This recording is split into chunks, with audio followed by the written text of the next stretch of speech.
할렐루야.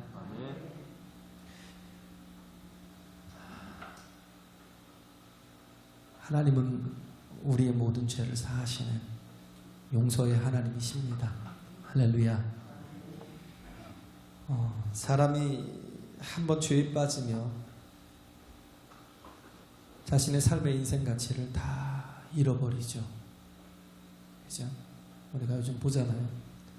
뭐 미투 나오고 또 옛날 학폭 나오고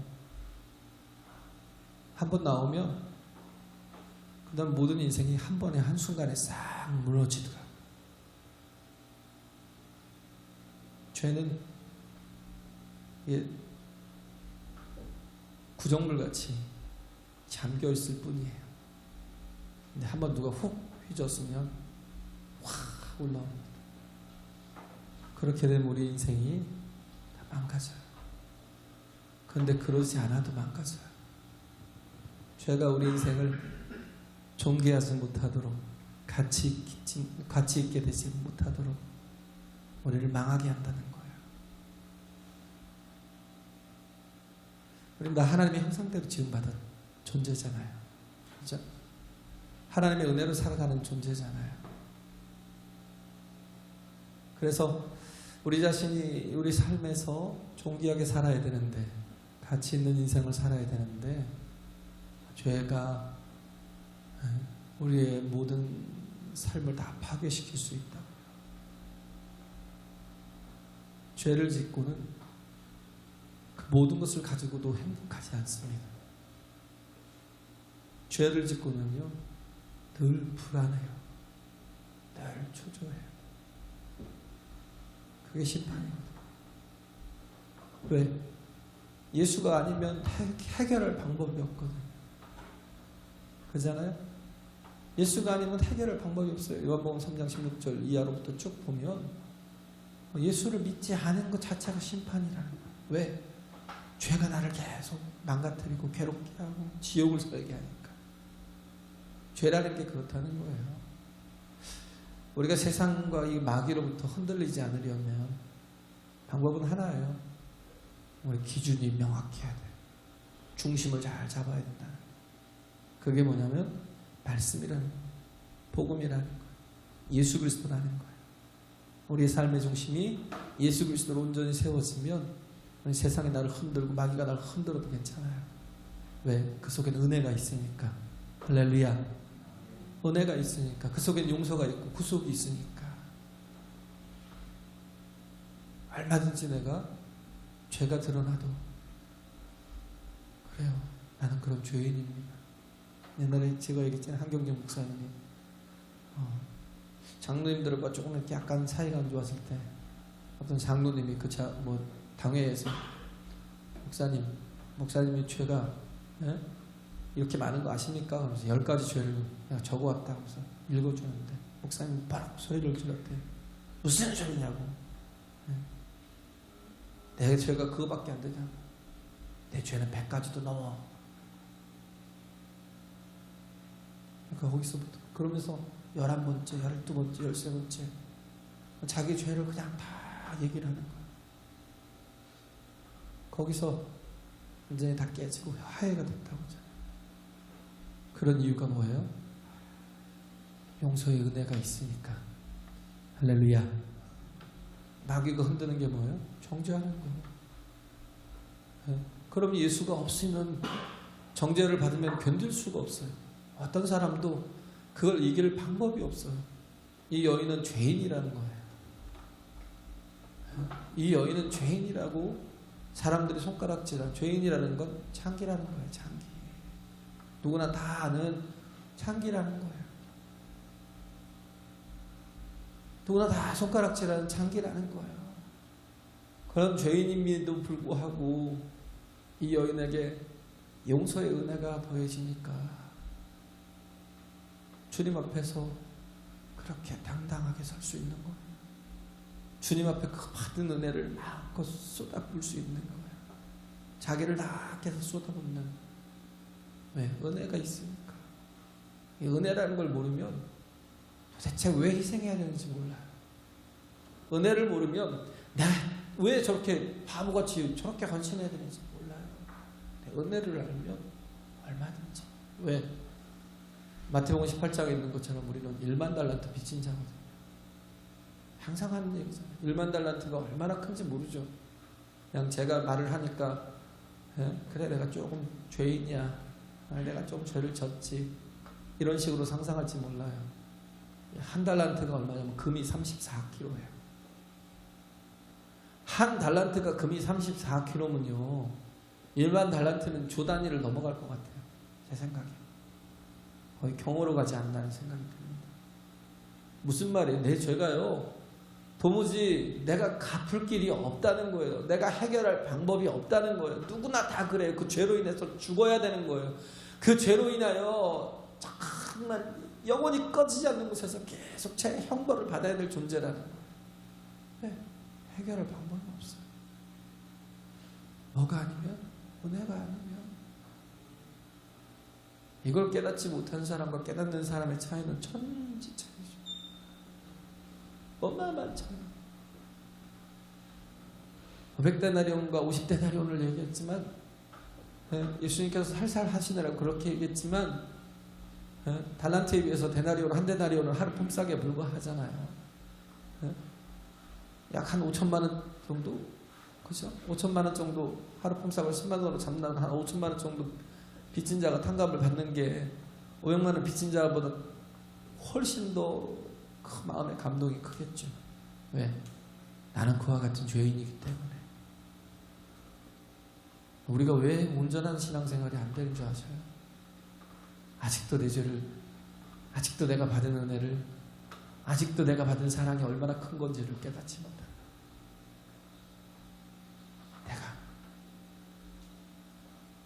내 죄가 해결되기 위해서요 하나님이 이 땅에 육신을 입고 오셔서 죽으셔야만 했다. 그냥 죽으시면 바라보지 못하니까 어떻게 했어요? 그 참혹한 십자가에까지 달리셨다고요. 높이 들리기 위해서. 모세가 광야에서 뱀을 든 것 같이 인자도 들려야 하리니 그 말씀을 하실 때 예수님은 얼마나 아프셨겠어요. 그 마음이. 그 마음이 얼마나 찢어지겠어요. 십자가에 달리는 고통이. 산채로 6시간 동안 십자가에 달려 계셨다고요. 그러면서 그 고통을 계속 느끼면서 죽으셨다고요. 왜? 누구나 다 바라볼 수 있도록. 우리의 모든 죄가 예수께 다 인비테이션 했다는 거, 전가됐다는 거. 그리고 그의 의가, 그의 부활하심으로 말미암아 그의 의가 우리에게 다시 또 입혀졌다는 거. 그래서 선악과라는 건, 제가 도무지 젊을 때는 이 선악과에 대해서 해결이 안 됐어요.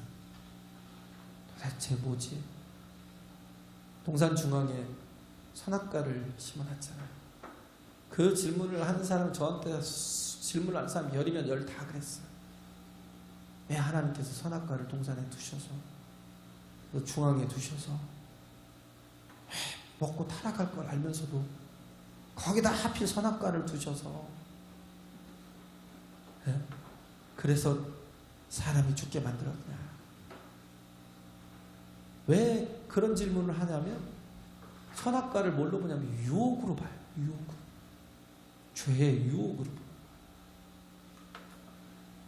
그러니까 해답이 안 나와요. 저도 몰랐습니다. 선악과는 유혹으로 주신 게 아니에요. 선악을 알게 하는 건 뭐냐면 기준을 주신 거예요. 기준, 중앙이라는 건 기준을 주신 거예요. 기준대로 살고 말씀대로 살라고 말씀을 주신 겁니다. 할렐루야.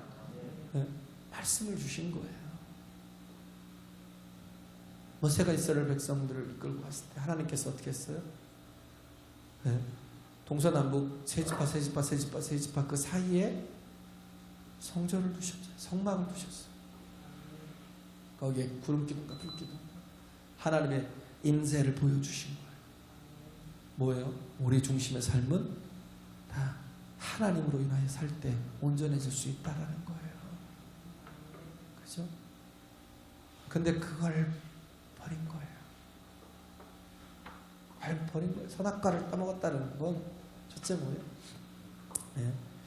우리 삶의 중심이 우리가 말씀이지만 그 말씀을 버린 거예요. 하나님을 버린 거예요. 내 중심에서 하나님의 주인됨을 버린 거예요. 네. 여기서 이 부자라네. 이 시몬이라는 바리새인이 예수 그리스도를 영접하잖아요. 우리 집에 와서 식사 좀 하실까요? 영접했어요. 근데 그를 어떻게 했어요? 선생님 정도로, 그냥 손님 정도로 영접을 했어요. 정말 알아야 될 건 예수님은 그 정도. 그리고 또 뭐예요? 그러다 보니 푸대접도 하고, 네? 그냥 대수롭지 않은 손님, 왕 같으면 그렇게 하겠어요? 그냥 지나가던 개에게 밥 한 숟가락 떠먹인다는 생각에 그냥 들어와서 식사하시죠. 그냥 아무 의미 없이 그냥 자기 선을 쌓겠다고 대접을 하려고 했던 거예요. 그러다 보니까 주님 앞에 발 씻을 물도 주지 않고 그에 합당한 정말 영광도 돌리지 않고 대접도 하지 않았다.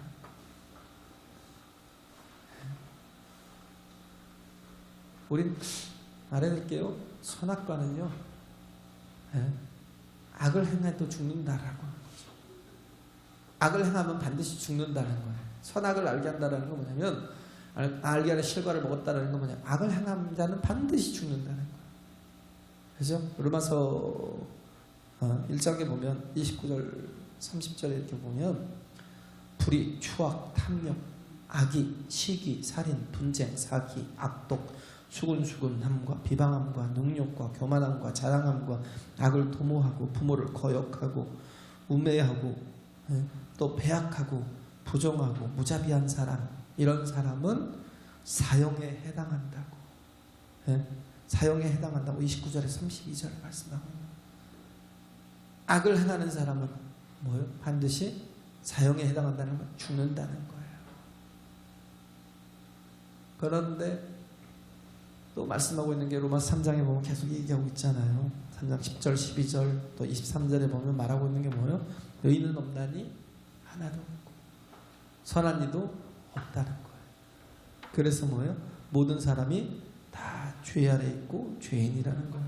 그런데 그 죄의 삭은 사망이라는 거예요. 악을 행하면 반드시 죽는다는 거예요. 그래서 선악을 알게 하는 실과를 먹는 날에는 창세기 2장 17절에 말씀하고 있잖아요. 정령 죽으리라. 선악을 알게 하는 실과를 먹는 날에는 정령 죽으리라. 그런데 그죠? 그건 다 죄인이고 죄를 지은 자는 죽는다는 거예요. 근데 한 가지 놓치는 게 있어. 선의 뿌리도 죽음이라는 거예요. 선의 뿌리도 죽음이라는 거예요. 이게 이상하죠? 의아스럽죠? 뭔 짓이냐, 뭔 소리냐 할 거예요. 악을 행할 뿐만 아니라 선을 행한다고 하는 사람도 다 뭐예요? 죽는다는 거예요. 얘기했잖아요. 선한 일은 하나도 없는데. 그럼 이 선은 뭘까요? 자기 의예요. 자기 생각이에요. 자기의 도덕이고 자기가 기준이고. 그러니까 뭐예요? 선악과를 더 중앙에 뒀다는 게 하나님이 기준이어야 되는데 뭐예요? 저마다 자기 생각이 기준이에요. 자기 의가 기준이에요. 자기는 그래도 선하다는 거예요. 내가 저 세리 같지 않고 저 창기 같지 않아서 나는 의롭다라는 거예요. 인간이 말하는 선은요, 도토리 키재기 하는 거예요.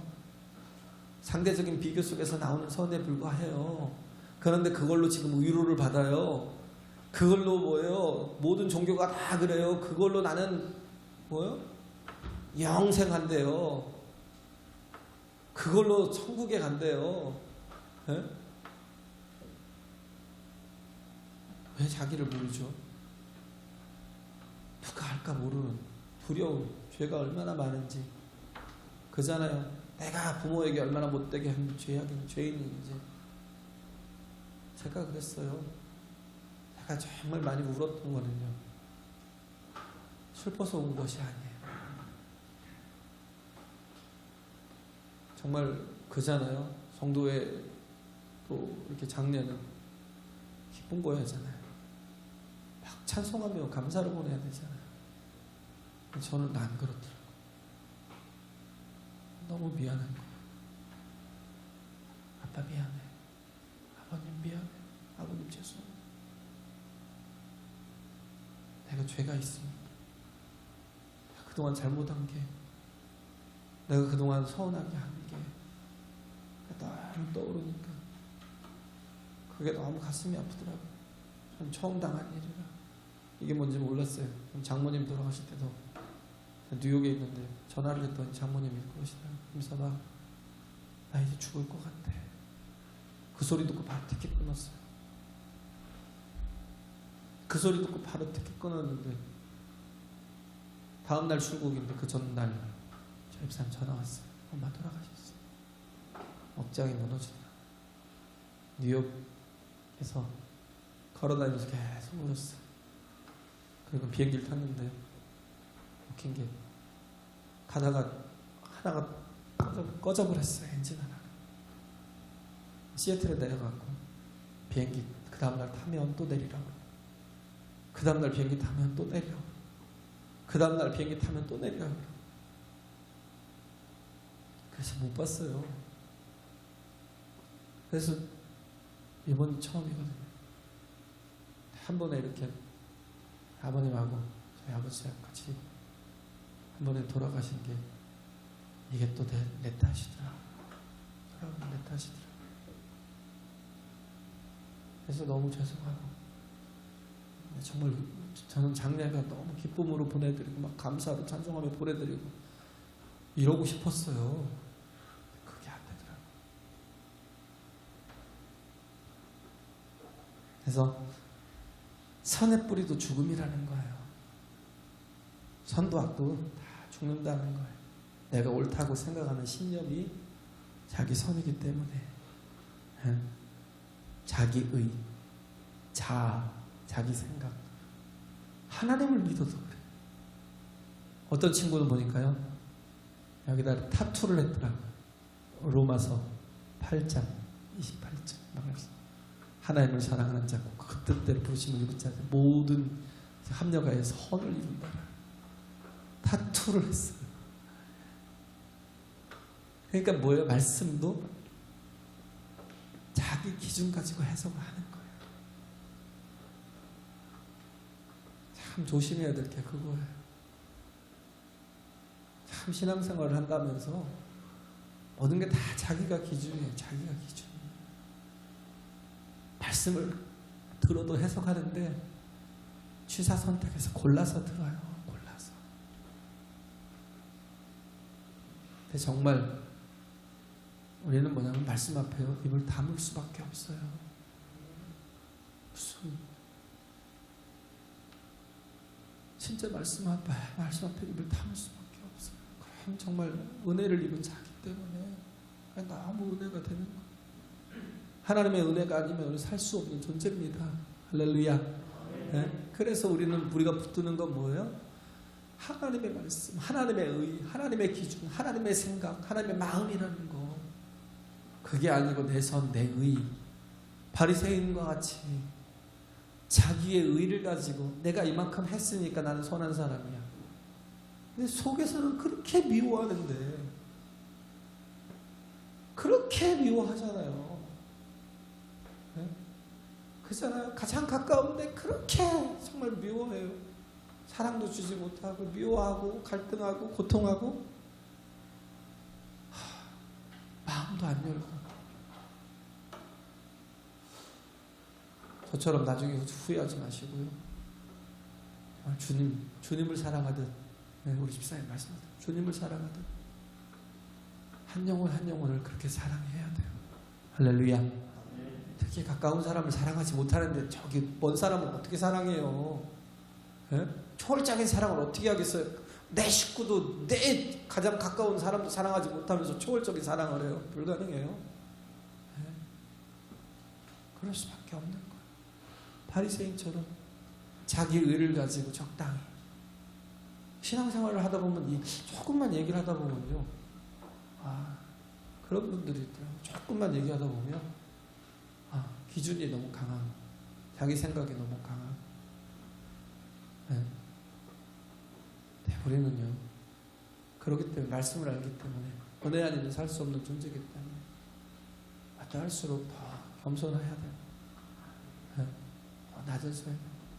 그죠? 무슨 나 같은 죄인 할 말이 있겠냐라고.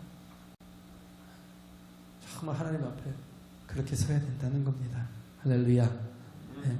그래요. 우리는 선이라는 건 뭐예요? 세상에 말하는 선은 올바르고 공명정대하다라는, 공명정대. 네. 바리새인 같은 사람들 올바르고 공명정대하다고 그러는데 어떻게 했어요? 다 죽었어요. 은혜 없이 다 죽었어요. 예수님의 사랑 없이 다 죽었어요. 네? 주님의 구원 없이 다 죽었다고요. 자기 의로 구원받아요? 아니요. 내 행위로요? 내 공로로요? 아니요. 우리가 예수님의 은혜를 알기 때문에 행위를 할 수밖에 없는 거고요. 그건 공로도 아니에요. 그냥 은혜 때문에 우리가 정말 감사해서 하는 몸부림이지. 할렐루야. 네. 우리가 해야 될 것은 그것이라는 거예요. 네. 그래서 보면 우리는 자꾸 뭔가를 개념화시키려고 해요. 그래서 그걸 지식화시키려는. 특히 성경 공부가 좀 그런 것 같아요. 제가 성경 공부를 죽어도 안 하는 게 그래요. 죽어도 안 하는 건 아니죠. 필요한 건 하지만 자꾸 개념화시키는데 뭐냐면 주제별로 모든 걸 다 맞춰버려요. 거기에 한계가 있어요. 계시라는 건 뭐예요? 하나님 말씀이거든요. 계시라는 것 어떻게 보면 그런 거죠. 죄송합니다. 먼저 좀 하면서 나갈게요. 우리 사람이 보면 뭔가를 개념화시켜야, 사물 같은 걸 개념화시켜야, 개념화시키면서 공통적인 것들을 이렇게 그걸 이렇게 모아서 그걸 뭐냐면 지식화를 시키는 거예요. 그래서 뭐 단순화시키고 일반화시킨다고 그러죠. 특히 개 보면 종류가 엄청 많아요. 개가 엄청나게 많은 종류가 있지만 그런데도 뭐예요? 하나로 묶어요. 개. 왜? 공통점들을 찾아서 하나로 묶어요. 저건 개야. 그러면 우리가 살아가는 데 좀 도움이 많이 돼요. 그런 거 도움이 많이 되잖아요. 그렇죠? 그런데 우리가 보면 그런 개념을 가지고 어떻게 보면 하나님도 지식화시키는 거예요. 하나님도 지식화시킨다는 건 뭐예요? 내가 가진 경험과 지식 속에 하나님을 넣는 거예요. 담아져요? 하나님이 어떤 분인데 담아지겠어요? 근데도 담으려고 한다니까요. 하나님 이런 분이야. 네? 그렇게 하는 게 이데아적인 사상이 이렇게 많이 이렇게 특히 성경 공부할 때 보면 그런 걸 만들 때 보면 거의 보면 플라톤적인 그런 플라토닉한 그런 이데아적인 사상 속에서 그런 것들을 체계화시키고 지식화시키고 개념화시키는 거예요. 하나님이 어떤 분이냐면 그냥 그런 거예요. 더 나보다도 더 위대하신 분, 나보다도 더 지혜가 많으신 분, 나보다도 더 초월적이신 분, 더 나보다도 더 큰 능력을 가지신 분. 그냥 그런 식으로 개념화를 시켜 나가는 거예요. 그러면 하나님이래요. 나보다 더 나으신 분. 그러면 하나님이라고 이렇게 개념화시키고 지식화시킨다는 거예요. 근데 잘못하면 그러다 보면 우상이 되는 거예요. 하나님도 우상이 돼요. 우상은요, 내 욕심의 투영이라니까요. 우상은 결국 사람이에요. 하나님이 아니라. 그래서 자꾸 내가 원하는 걸 하나님이 들어주셔야 된다고 생각해요. 기도할 때 그래요. 내 기도만 실컷 해요. 들으려고 안 해요. 저는 기도할 때도 듣거든요. 하나님 내게 깨닫게 해달라고, 알게 해달라고. 하나님 이런 문제에 대해서 어떻게 해야 될지 하나님 지혜를 달라고, 말씀을 달라고. 우리는 들으려고를 안 해요. 하나님의 뜻이 무엇인지, 하나님이 원하시는 것이 무엇인지, 하나님의 지혜가 무엇인지. 왜? 내가 원하는 걸 자꾸 하나님 들어주셔야 돼요. 마치 이렇게 거인 속, 그 유슬레프 속의 지니처럼. 문 대면 막 하나님 나타나셔서 이것 좀 해줘요, 저것 좀 해줘요, 다 들어줘요. 우상이거든요. 그런 건요, 교회에서 구하고 찾고 두드리는 게 아니에요. 우리가 구하고 찾고 두드리는 건 뭐라고요? 가장 좋은 것을 주시는 성령을 주셔요. 할렐루야. 마땅히 알아야 될 것을 깨닫게 하시고 생각나게 하시고 또 알게 하시는 거. 우리가 정말 구해야 될 것은 하나님의 뜻이에요. 하나님의 마음. 하나님이 모든 게 주인 되시고 기준이 되셔야 된다는 거예요. 할렐루야. 그래요. 그래서 높은 차원의 하나님을 우리가 어떻게 하나요? 자녀들이 모르잖아요. 핸드폰 뺏어요. 그럼 아이들은 막 속이 상하죠. 핸드폰을 뺏는 거예요. 그치? 내가 핸드폰 갖고 뭐 노는 게 그렇게 꼴보기 싫은가 막 그러면 막 그래요. 그게 아니죠. 근데 잘 얘기를 안 해요. 왜? 얘기해봤자 이해를 안 하니까. 그렇잖아요. 얘기해봤자 이해를 안 하니까. 그런 거예요. 그냥 아빠를 믿어. 널 이렇게 힘들게 하는 게 아니니까 아빠를 믿고 그냥 따라와 줄래? 하는 것처럼. 말씀이 그래요. 말씀은요, 인간의 합리적이고 어떤 그런 지식화된 생각을 모아서 기록한 게 성경이 아니에요. 제가 만약에 하나님이라면 이렇게 제가 만약에 성경을 기록한다면 이렇게 기록 안 해요. 이해 못하는 게 너무나 많잖아요. 죄송합니다. 불경 같은 거 보세요. 뭐 그런 것도 다 보세요. 팔정도니 뭐지 다 한번 보시라고. 이건 다 뭐예요? 충분히 납득되고 이해되고 설득이 돼요. 성경은 안 돼요. 왜 안 되는지 아세요? 계시니까. 리빌이라고요. 리빌레이션이라 계시라니까요. 계시는 뭐예요? 그냥 하나님이 주신 거예요. 근데 뭐예요? 어린 아이는 그게 말씀이 이해가 되겠어요? 안 돼요. 근데도 뭐예요? 믿고 따라가다 보면 깨닫게 돼요. 할렐루야. 먼저 믿으면 왜 하나님 아버지시니까 예수 그리스도를 통해서 우리를 구속하시고 그 말씀대로 내가 살겠다고 내가 이해되지 않고 납득되지 않아도 내가 말씀대로 내가 하나님이 선이고 하나님이 사랑이시고 하나님이 우리 구원이시기에 믿고 따라가겠습니다. 네? 그렇잖아요. 여기 세리 마태도 나오지만 제가 이렇게 그래 보면 마태도 나오고 뭐 삭개오도 나오잖아요. 마태 같은 사람 어떻게 했어요? 주님이 따라와 그러니까 뭐예요? 모든 걸 다 버리고 따라갔어요. 왜? 그가 나에게 구원을 주시고 그가 나에게 영생을 주실 거 아니까. 삭개오도 어떻게 했어요? 왜요? 내가 내 재산의 절반을 다 팔아다 가난한 자에게 나눠주겠습니다. 우리 이해를 못해요. 미쳤어? 아무리 불의한 재물이라도 그게 내게 어떤 복인데 그걸 다 팔아다 가난한 자들에게 나눠주고 그리고 내가 네 것을 토색하거나 죄를 범하면 4배나 갚겠다고? 그냥 바보 같은 계산도 못하나? 왜 그냥 받은 대로 돌려주면 되지? 팔가게 되면 왜 그걸 4배로 갚아야 돼? 우리는 그렇게 생각하잖아요. 근데 왜 그래요? 주님을 만났으니까. 하나님을 만났으니까. 할렐루야. 우리 주인 되신 하나님을 만났으니까 더 이상 뭐예요? 그런 게 보이잖아요. 우리 소원이 뭐예요? 물질을 갖고 권력을 갖는 거. 그게 소원이에요? 물질을 갖고 권력을 가지면 행복해요? 그 해피니스가 돼요? 해피니스가 어디서 나왔어요? 해피니스 나왔다니까요? 상황에 따라, 조건에 따라서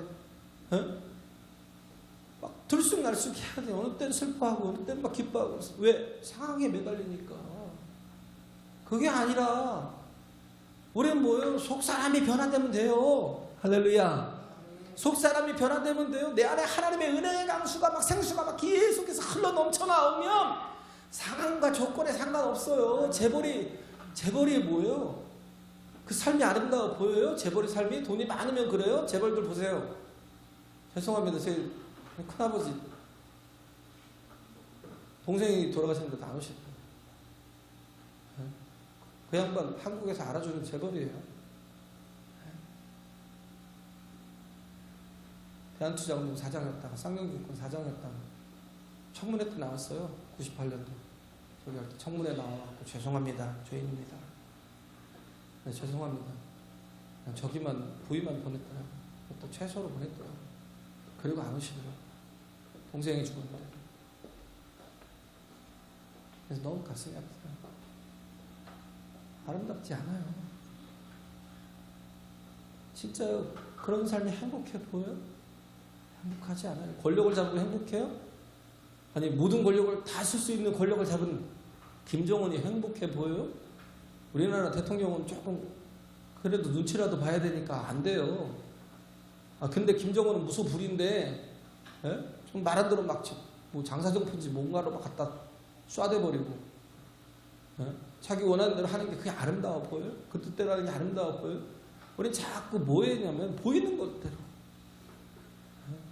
보이는 것대로. 그래서 우리가 구하는 게 다 그런 것들이잖아요. 뭐 금수저, 흙수저, 뭐 성공이냐 실패냐 합격이냐 불합격이냐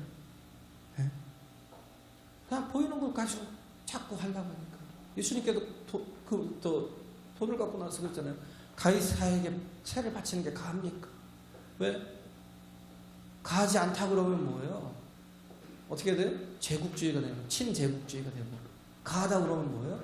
반민족주의가 돼버리는 거예요. 일부러 수렁에 빠뜨리려고. 눈에 보이는 생각이 그 정도밖에 안 되니까 그거 가지고 이거 하니까 그래요. 예수님이 뭐예요? 갖고 와봐. 이 그림 네 그림이야?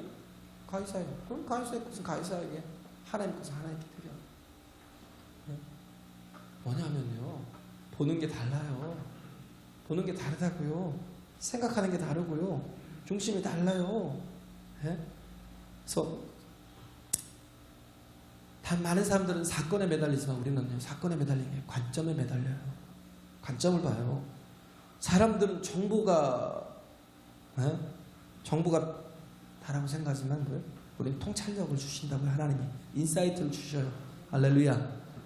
다니엘이 종으로 끌려가 있잖아요. 그런데도 불구하고 자기를 종 삼은 그곳에 뭐예요? 대안이 되는 거예요. 대안. 왜? 보는 눈이 다르니까.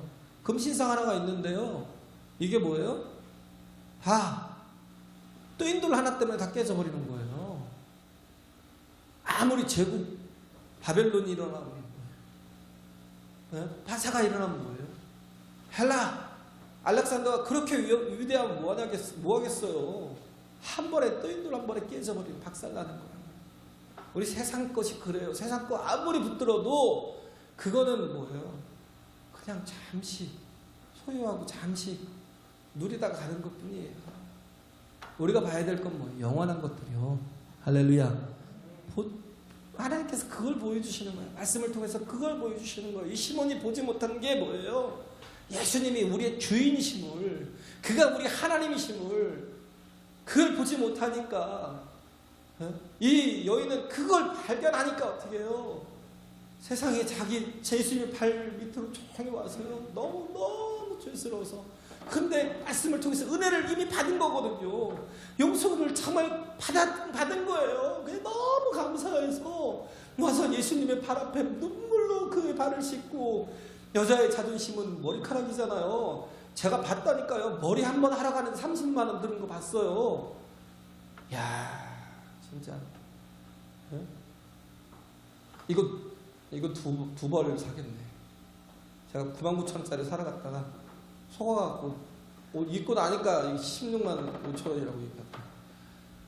제가 마음이 약해서 벗고 올 수가 없어갖고 그냥 그래서 주세요 그러고 99,000원에 속아갖고 그냥 주세요 그러고 입고 왔지만 두 벌 살 수 있는 걸 뭐예요? 머리나. 왜? 자존심이니까. 머리가 자존심이에요. 30만 원 푹 써요. 그런데 그 머리카락으로 예수님의 흙 묻은 발을 닦아요. 자기의 눈물로 범벅이 된 발, 그래갖고 막 얼룩 막 그렇게 지은 발을 막 닦아요. 그리고는 자기가 가장 귀하다고 생각하는 향유한 예수님의 발을 붓는 거예요. 은혜를 아는 사람은 보는 게 다른 거예요. 느끼는 게 다른 거예요. 아는 게 다른 거예요. 우리는 다 평면적 시각이지만요, 정말 은혜를 받은 사람의 시각은요, 입체적으로 보인다니까요. 언제까지 입체로 볼 게 아니라 우리가 마땅히 봐야 될 걸 볼 수 있는 하나님이 나의 주인이심을 예수께서 나의 주인이심을 인정하고 영접하고 주님을 우리 기회, 육체의 기회 있을 때 붙드는 저와 여러분 되시길 간절히 바랍니다. 할렐루야.